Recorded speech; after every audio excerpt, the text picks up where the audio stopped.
pagkatapos mo ganito yun naman yung kulay ganito.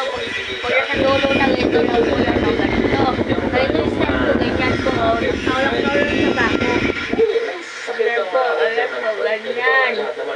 Tapos gupitin mo lang po yung dulo. Yung ano kasi, dahil sa puso ko, hindi yan ka-plastic ha.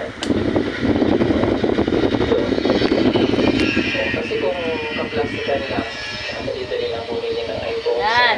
sa SM. Ayan na po, yan, diba? Sunod, mag-uupit na po ng tina. Eto. Dahil nasama ka sa akin. Sabi natin, mahal talaga ang iPhone. Dali lang na po Ito ito. magagamit mo sa paghahanap ng Ayan. sa content creator, kailangan maganda. Hanggat mabubuo nyo po ang basahan. Ayan. Huwag mo isama ang tibukol. So, Ayan o. ibibigay ko yan sa'yo kasi kailangan mo yan.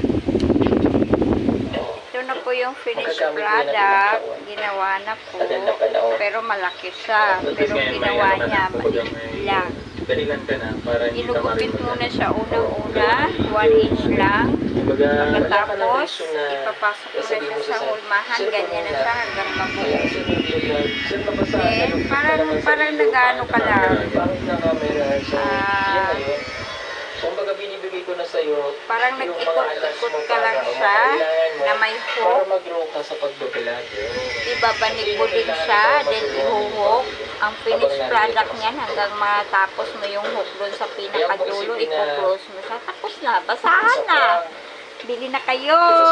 Dito lang po yun sa Block 18 Lot 1, Belmont. Yes, nagko-content kami Ang naing. pero sabi ko, galing sa puso ko yan. Thank you. Thanks for watching.